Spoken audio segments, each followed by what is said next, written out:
colaboram. Que coisa boa. Irmãos, eu quero deixar uma palavra ao coração dos amados hoje, uma palavra que está em Tiago, Epístola de Tiago, lá no seu capítulo 1, nos versículos de 12 até o versículo número 15. Tá? Então, Tiago, capítulo 1, versículos de 12 a 15. Eu vou ler primeiramente o verso inicial da perícope e depois nós iremos prosseguir por esses versículos até o versículo 15, tá bom? Então, diz assim a palavra do Senhor: bem-aventurado o homem que suporta com perseverança a provação, porque depois de ter sido aprovado, receberá a coroa da vida, a qual o Senhor prometeu aos que o amam. Senhor Deus e Pai Celestial, queremos te agradecer pela tua palavra e rogar ao Senhor que o Senhor, por misericórdia, possa usar este teu servo para levar e conduzir a mensagem ao coração dos irmãos. Obrigado por tudo, meu Pai. Nós te agradecemos porque o fazemos em nome santo de Jesus Cristo, o teu Filho amado. Amém. Meus irmãos, nós estamos com um texto maravilhoso, um texto especial à nossa frente, o texto de Tiago, Epístola de Tiago, capítulo 1, versículos de 12 a 15. Eu queria mais uma vez dizer a vocês que Tiago ficou conhecido como o livro de Provérbios do Novo Testamento. Assim como há no Antigo Testamento Provérbios, no Novo Testamento nós temos o livro de Tiago, que é um livro que tem também máximas, que tem também lições muito práticas para a nossa vida, para a nossa espiritualidade. Ele foi um livro que demorou um pouquinho a ser aceito como um livro canônico, porque aparentemente, para alguns, ele ensinava a salvação por obras, quando na verdade não é isso. De forma alguma, Tiago tem essa intenção ao escrever a sua carta. Não há nenhuma colisão entre o que Tiago ensinava e o que Paulo também ensinava. Alguém até disse que mostra-me alguém com a fé de Paulo, que eu lhe apresentarei as obras de Tiago. Então, o ensino de Tiago e de Paulo, eles estavam em concordância, nenhuma dificuldade, mas para alguns houve esse entendimento no início. Também para o próprio reformador Martinho Lutero, para ele esse texto era como se fosse uma palha, não tinha muita substância, muito conteúdo teológico, profundidade. Mas muitos outros estudiosos discordam e entendem que é um texto riquíssimo e prático, um texto que nos convida a uma espiritualidade no dia a dia da nossa existência. Então, meus irmãos, dito isto, o texto vai nos dizer que bem-aventurado o homem que suporta. Olha, irmãos, não podemos negar que, pelo simples fato de nós existirmos, nós enfrentamos tribulações, problemas, lutas e angústias. Também não podemos negar que, por sermos cristãos, nós também temos lutas, tribulações inerentes ao fato de sermos cristãos também. Então, não há um ser humano na face da terra que ele não passe por lutas e provações e dificuldades. E o texto nos fala que é feliz, Macários, feliz, aquele que, na verdade, suporta. A vida, de fato, ela traz sobre nós momentos tão agudos que nós precisamos, em Deus, construir uma boa espiritualidade para enfrentarmos os momentos avessos, os momentos difíceis que estão pela frente, porque mais cedo ou mais tarde eles sempre aparecem, não há como negar isso. E depois que nós vencemos uma etapa, mais um pouco à frente, novamente surge um novo desafio. Isso faz parte da vida e é assim que Deus nos adestra, assim que Deus nos prepara, é assim que Ele forja em nós uma estatura de um homem e de uma mulher que sejam amadurecidos. E o texto vai dizer que há aqui uma disposição, que há uma força dada pelo próprio Deus para que nós possamos suportar os momentos difíceis da vida. A salvação é um ato exclusivo de Deus, vocês sabem disso, mas depois da salvação, tudo que nós vivenciamos, nós cooperamos com Deus.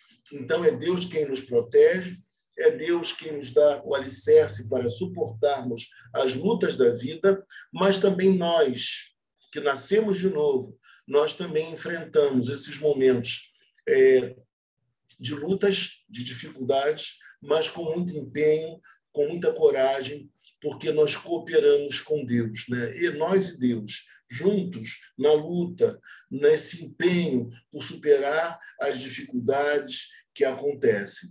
Bom, e aí o texto vai dizer assim, com perseverança, suportar com perseverança.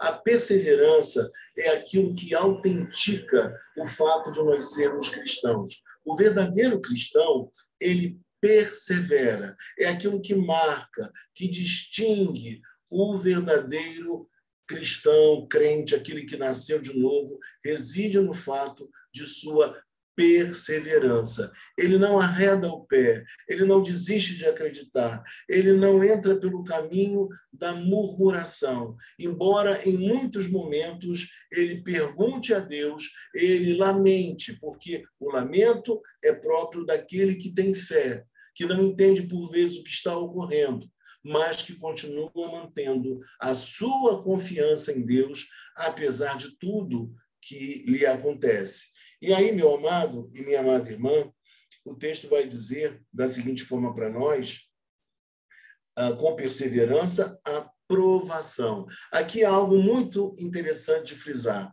Deus não tenta ninguém. O que Deus faz é nos provar. Deus nos coloca em teste para que nós sejamos aprimorados, para que cresçamos na fé, para que nos desenvolvamos. É assim que Deus trabalha em nossa vida. Alguém já disse, eu sempre repito, que a alegria não é uma boa ensinadora, mas os momentos mais difíceis são neles que nós aprendemos as grandes lições da vida. São nesses momentos que nós ficamos mais sensíveis a tudo que se passa conosco e que também se passa com o outro. E isso é maravilhoso de nós pensarmos. Depois de ter sido aprovado. Então, veja que a intenção de Deus, quando Ele nos testa, quando Ele nos prova, a sua intenção não é nos reprovar, mas é nos provar. E o texto fala de uma maneira tão clara, ele fala que depois de ter sido aprovado, porque nós não temos como nos perder, nós não temos como fracassar, nós não temos como perder a boa mão de Deus de sobre nós. Então, Deus nos prova para a aprovação. Deus não é um carrasco que quer, na verdade, a nossa derrota, o nosso fracasso ou o nosso insucesso. Ele nos ama, e ama a mim como também ama você. E por conta disso, o texto fala, depois de ter sido aprovado, meus irmãos, olha que o texto nos fala, receberá a coroa da vida, a qual o Senhor prometeu aos que o amam. Então, não é pelo fato de nós perseverarmos que nós seremos salvos, não, de forma alguma. A salvação é inteiramente graciosa. Então, nós sabemos que Deus nos dá essa bênção da coroa da vida porque Ele nos escolheu em Cristo antes da fundação do mundo. Mas, por outro lado, nós precisamos mostrar com muita clareza que todo aquele que persevera, ele autentica a eleição que ele diz ter recebido. Muitas pessoas falam, eu sou salvo, eu sou eleito, eu sou chamado, eu sou predestinado. Mas uma das marcas essenciais, evidentes, de todo aquele que nasceu de novo, é a sua perseverança, é a continuidade no exercício da fé. Às vezes, nós passamos por momentos complicadíssimos. Nós passamos por crises de toda sorte, na saúde, na família, nos relacionamentos conjugais, mas O que nos distingue é justamente a confiança, a permanência, a segurança que nós temos em Deus, de que Ele é o nosso Senhor, o Senhor da nossa vida nesse plano e o Senhor também que adentrará conosco a eternidade, que nos receberá na eternidade. Então, isso é para o crente ter segurança em dias de muito medo, em dias de pavor, em dias em que as pessoas ainda aumentam o mal que já está acontecendo, trazendo um prejuízo à nossa psique, à nossa parte emocional, algo criminoso que fazem por aí. Nós precisamos depositar integralmente a nossa confiança em Deus. Deus, ele nos prova, mas Deus não nos tenta. E aí o texto prossegue nos dizendo que ele prometeu dar essa coroa da vida àqueles que o amam.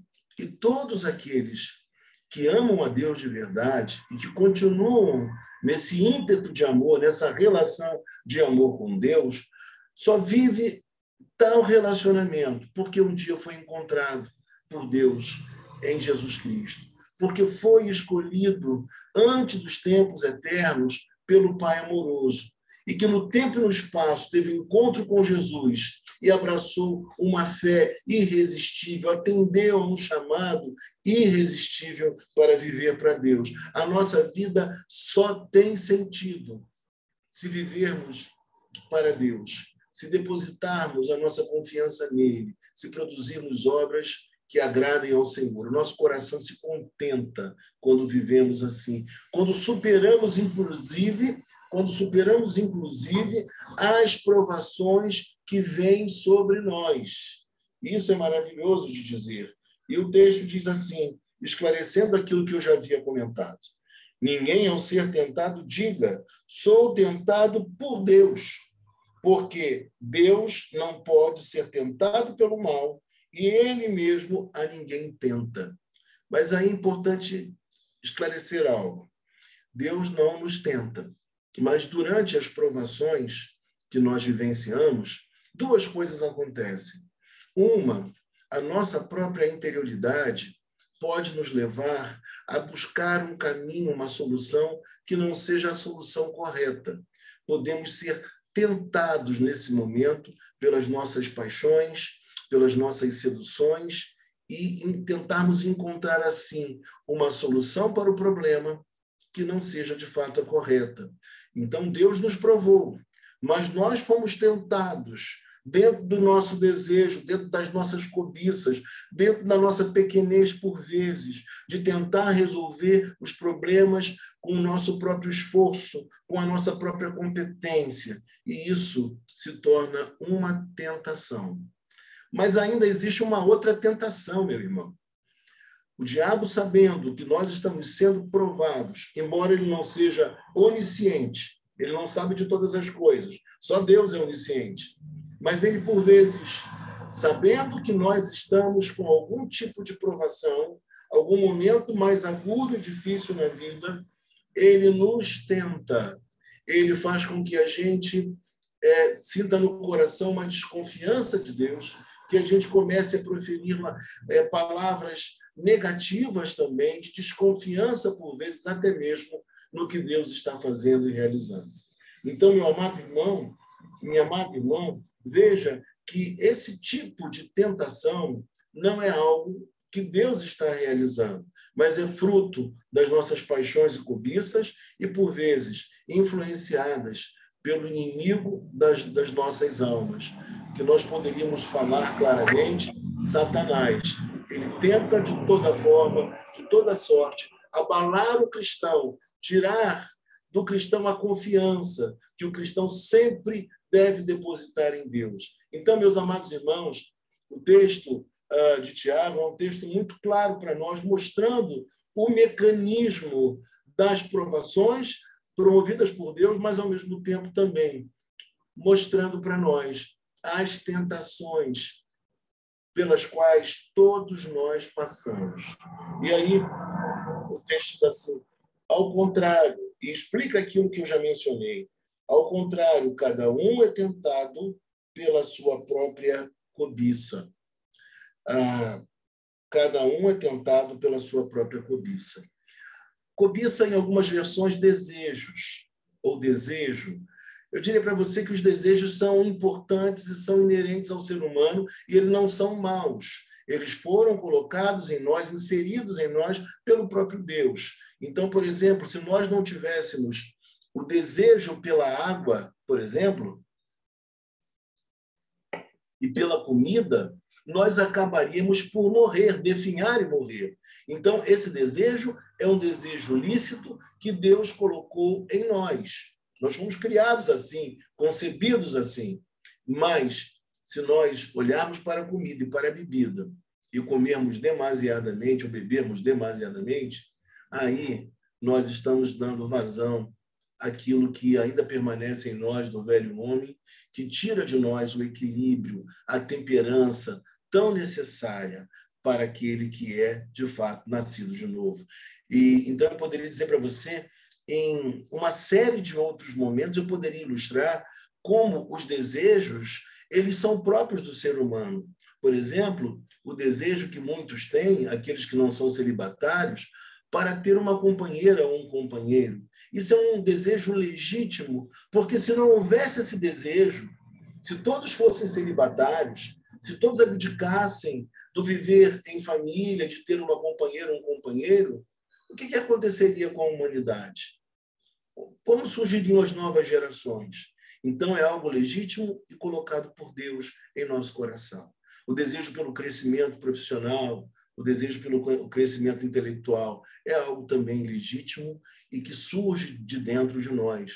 Mas nunca isso pode ser promovido de forma equivocada, de forma a ferir os preceitos da Bíblia Sagrada. Mas são desejos legítimos. Mas quando esses desejos estão desenfreados, aí um grande mal acontece com o ser humano. Versículo 14. Ao contrário, cada um é tentado pela sua própria cobiça.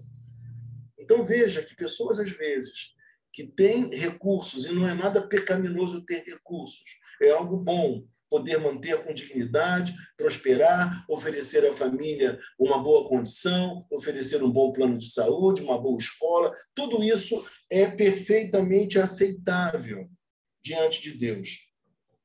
Mas quando isso se torna algo tão forte que faz com que a pessoa use de instrumentos incorretos e, por vezes, até criminosos para conquistar esses anseios, isso se torna algo pecaminoso e que Deus não se agrada. Nós temos visto na sociedade pessoas que ocupam cargos de relevância e importância, pessoas bem remuneradas, mas que têm cedido às suas paixões desenfreadas por dinheiro e por poder.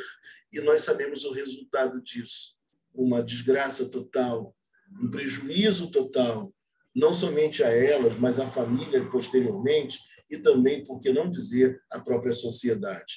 E aí o versículo vai dizer para nós: cada um é tentado pela sua própria cobiça, quando esta o atrai e seduz. Aqui a ideia é a ideia justamente de uma isca colocada num anzol para poder pescar um peixe. Ou seja, é algo que tenta nos atrair, nos puxar para algo que não seja correto à luz da palavra de Deus. Então, o ser humano ele pode ser atraído e seduzido por alguma coisa até que é legítima, que seja legítima, mas que se torna, por conta dessa paixão exacerbada, em algo nocivo, em algo danoso para a sua própria vida, porque saiu do equilíbrio, saiu do prumo daquilo que é desejado e permitido por Deus e aceito por Deus.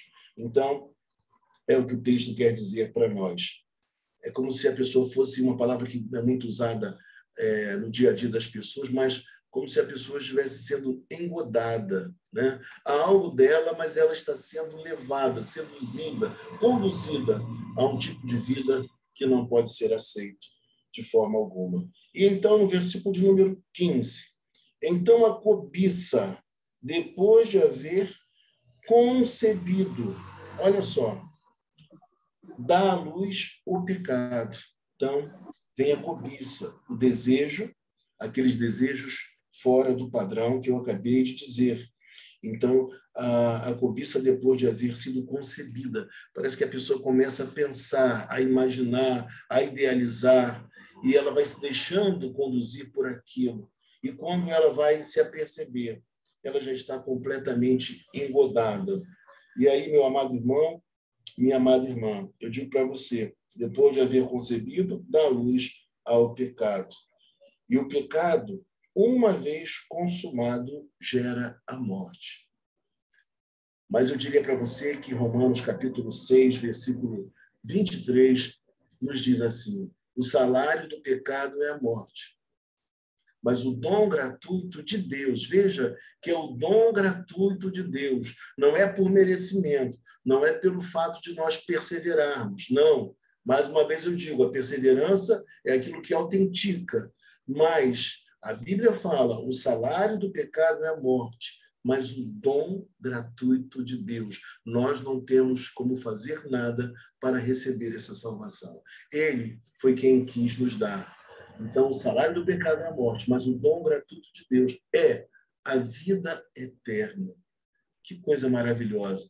O nosso Deus é um Deus que quer nos salvar, que apesar das nossas tentações, das nossas lutas, das nossas dificuldades, de tudo o que nós enfrentamos, que é tão sedutor, que mexe tanto conosco, que mexe tanto com o ser humano, que tenta levá-los a um comportamento totalmente contrário à palavra do Senhor. Ainda assim, o nosso Deus nos amou, mesmo naquela condição de pecador. Nós estávamos mortos, nós estávamos cegos, nós estávamos nus. Não tínhamos como fazer nada em nosso próprio benefício, mas aprove ao Senhor nos salvar através do seu Filho Jesus Cristo. Então, até mesmo uma possível queda, uma falha, ela não é um fator determinante para que nos apavoremos e para que fiquemos prostrados achando que Deus nos abandonou ou que Deus tenha nos rejeitado. Nós precisamos olhar para um Deus que nos ama tanto que, embora merecêssemos a punição, ele resolveu entregar seu filho, enviar seu filho, para que nós tivéssemos reconciliação com ele e pudéssemos ter perdão de pecados e vida eterna. Então, o salário do pecado é a morte, mas o dom gratuito de Deus é a vida eterna em Cristo Jesus, nosso Senhor. Meu amado irmão, minha amada irmã, nesta noite nós queremos orar. Sabemos que há necessidades entre nós, todos nós temos nossas necessidades. Não é diferente comigo. Nós precisamos interceder a Deus, porque são dias muito complexos, dias de lutas, dias de problemas na saúde, dias de dificuldades no Brasil e no mundo, uma pandemia que está sendo enfrentada, mas que todos nós sabemos que o nosso Deus, ele está conosco e a sua vontade, ela sempre se cumpre. Ele é poderoso. E nós acreditamos que o nosso Deus já está, não estará, mas ele já está, neste momento, trazendo cura, trazendo reabilitação. Deus está poupando muitas vidas. Deus está, inclusive, curando enfermos, porque ele não mudou. Ele é o mesmo ontem, hoje e o será eternamente. Mas a mensagem que nós precisamos propagar nos dias atuais é a mensagem do Redentor, que o Redentor veio a este mundo para trazer salvação ao ser humano. Nós temos que mostrar para as pessoas e confrontá-las que o estilo de vida secularizado que as pessoas têm levado tem gerado tristeza, tem gerado pecados, tem feito com que muita gente se frustre e, por vezes, reclame de Deus. Mas por que isso acontece? Porque não querem reconhecer que existe um Deus que é todo amor, mas que ele deseja que todos os seus, todos aqueles que se voltem para ele, possam confessar Jesus Cristo e mudar de vida, ter um novo comportamento, uma nova história, um novo começo, ser de fato nova criatura. Então, cabe a mim e cabe a você levar uma mensagem temperada, uma mensagem de esperança, uma mensagem de amor, mas sempre confrontar as pessoas que elas precisam rever as suas motivações, o seu estilo de vida, as suas prioridades. Não podemos cair, e vou usar a palavra de novo, não podemos cair no engodo de muitas igrejas, de levarem apenas uma palavra adocicada, mas permitindo assim que muita gente continue a viver de forma extraviada, muita gente indo para as trevas, indo para o inferno. Nós precisamos falar do Evangelho para as pessoas. Esta é a maior bênção que nós temos para anunciar, é a mensagem do Evangelho. É esse convite que eu faço a você, porque nunca vimos tanta gente lendo a Bíblia, tantas igrejas abertas, mas pouquíssimas vidas com um comportamento que seja conformado com a palavra de Deus. Nunca vimos tantos crentes cometendo pecados grosseiros, tantos crentes envolvidos em corrupção, tantos crentes que não tratam bem as pessoas, tantos crentes ríspidos, crentes, de fato, que não estão demonstrando o fruto do Espírito Santo, a mudança de vida que tanto professam. Então, nós precisamos mostrar que o Evangelho não é esse modismo que temos visto por aí, que no afã de sermos relevantes, apagamos as luzes da igreja, falamos aquilo que as pessoas querem ouvir, colocamos as músicas que elas gostam de ouvir, falamos e promovemos campanhas de bênçãos e curas porque sabemos que isso agrada as pessoas e as trazem para a igreja. Irmãos, não é a nossa maneira de agir. Nós precisamos pregar o Evangelho. Oremos.